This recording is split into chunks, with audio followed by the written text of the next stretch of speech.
शिवसेनेचं ठाणे म्हटलं की दिघे आणि दिघे म्हटले की ठाणे एक जणू काही समीकरणच होतं आणि याचाच पूर्णपणे देखावा हा या ठिकाणी किसन नगरमध्ये अवतरण्यात आलेला आहे। माझ्या मागे जर आपण पाहू शकता की आनंद दिघे यांची गाडी आहे। याच गाडीतून आनंद दिघे हे ठाण्यातील संपूर्ण गणेश उत्सव फिरायचे आणि ती या ठिकाणी देखावा म्हणून ठेवण्यात आलेली आहे। तर दुसरीकडे हुबेहूब स्मारक हे दिघेंचं या ठिकाणी उभारण्यात आलेलं आहे। तर माझ्या मागे आपण पाहू शकता की दिघेंचं जे आनंद आश्रम आहे त्याची प्रतिकृती या ठिकाणी गणपती उत्सवात साकारण्यात आलेली आहे आणि याच ठिकाणी थोड्याच वेळात मुख्यमंत्री एकनाथ शिंदे हे गणपतीचं दर्शन घेण्यासाठी येणार आहेत। आपण पाहूयात की नेमकी हे आनंद आश्रम हुबेहूब कसं साकारण्यात आलेलं आहे। त्यावेळीचे सर्व फोटो त्याचबरोबर बॅनर्स बोर्ड्स हे या ठिकाणी आहेत। एवढंच नाही तर त्यावेळीचे शिवसैनिक हे देखील या ठिकाणी या आनंद आश्रमात आपल्याला पाहायला मिळत आहेत। दिघेंच्या एकूणच संपूर्ण जो कार्य आहे त्याचं या ठिकाणी फोटो हे लावण्यात आलेले आहेत आणि एकूणच हुबेहूब अशा पद्धतीने हे आनंद आश्रम या ठिकाणी उभारण्यात आलेला आहे। माझ्यासोबत या ठिकाणी नगरसेवक जानकर आहे जी आहेत।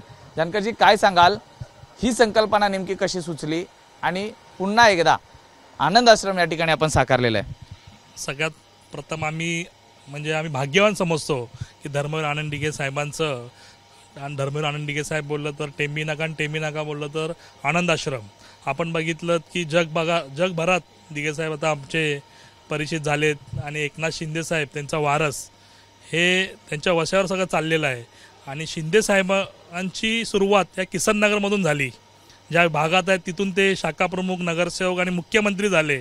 त्या भागामधूनच आम्हाला काहीतरी एक चांगली गिफ्ट साहेबांना द्यायची होती आणि दिघे साहेबांचा विषय म्हणजे शिंदे साहेबांच्या हृदयाचा विषय म्हणून शिंदे साहेब जेव्हा आता येतील तेव्हा आम्ही त्यांना एक भेट चांगल्या प्रकारे देणार आहोत। आणि दिघे साहेबांचा वसा आणि सगळ्या लोकांना माहीतच आहे। तरी आता धर्मवीर बघत असाल तुम्ही, धर्मवीर 2 आला, लोकांचं आपण हे करतच आहोत, पण अजूनही लोकांना कळलं पाहिजे की दिघे साहेबांनी काय काम केलं आणि कशी शिवसेना उभा केली। ह्या शिवसेना उभा करण्यामध्ये साहेबांचं किती मोठं योगदान होतं आणि समाजकार्यामध्ये तर तुम्हाला सर्वांना माहीतच आहे। काय जे फोटोज लावलेले आहेत ह्या सर्व फोटोजमधून दिघे साहेब ज्या ज्या ठिकाणी गेले होते, ज्या ज्या ठिकाणी त्यांचं कार्य आहे, ज्या ज्या आठवणी आहेत त्या तुम्ही इथे ठेवण्यात आलेल्या आहेत। या नेमक्या कशा संग्रहित करण्यात आल्या आणि कसं? धर्मवीर आनंद दिघे साहेबांचं हे सर्व फोटोज त्यांच्या ऑफिसमध्ये टेंबी नाक्यात साहेब असताना तेच फोटो आहेत।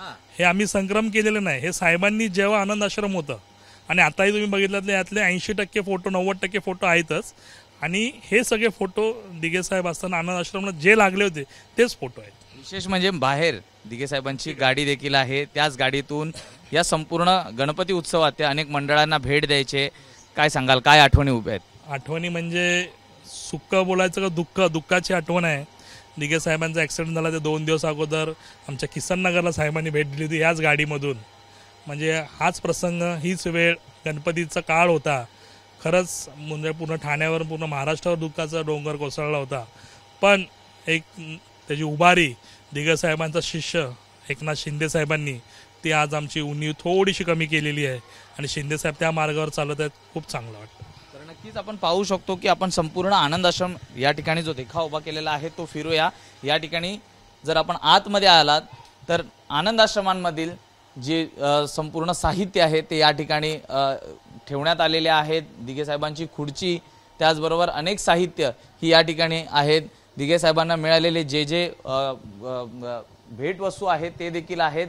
मोठ्या प्रमाणात जर आपण पाहिलं तर प्रतिकृती ही आनंद आश्रमाची या ठिकाणी उभारण्यात आलेली आहे। आपण पाहतोय की आनंद दिघे यांचं हे देवघर आहे। या देवघरात त्या ठिकाणी ज्या मूर्त्या आहेत त्या देखील या ठिकाणी आपल्याला पाहायला मिळतील। बाळासाहेब ठाकरे यांचा फोटो या देवघरात हा प्रामुख्याने सगळ्यांचं लक्ष वेधून घेतो। तर ज्या वेळी दोषी जो कोण असायचा त्याच्यावर हाच आसुडाचा फटका दिघेंकडनं ओढला जात होता। तर एकूणच ही संपूर्ण जर आपण पाहिली तर आनंद आश्रमाची प्रतिकृती या ठिकाणी उभारण्यात आलेली आहे। एकूणच फोटो आहेत हे देखील आपण पाहू शकता। जुने फोटो आहेत आनंद दिघे सोबतांचे ते देखील या ठिकाणी लावण्यात आलेले आहेत। भेटवस्तू या ठिकाणी आहेत आणि ज्या ठिकाणी हा एकूणच संपूर्ण ठाण्यातनं दिघे ही आपली शाखा चालवत होते। या ठिकाणी आपण एका पाटीकडे लक्ष वेधू इच्छितो। अनुपजी, माझी विनंती आपल्याला जरा या ठिकाणी दाखवू ना। या ठिकाणी खरं तर आनंद दिघे कायम म्हणायचे शाखा हेच माझे घर, रात्रदिन साथ देणारे शिवसैनिक हेच माझे बंधू, समस्या घेऊन येणारे नागरिक हेच माझे आतेष्टे आणि त्यांच्या समस्यांची सोडवणूक हेच माझे ऐश्वर्य आहे।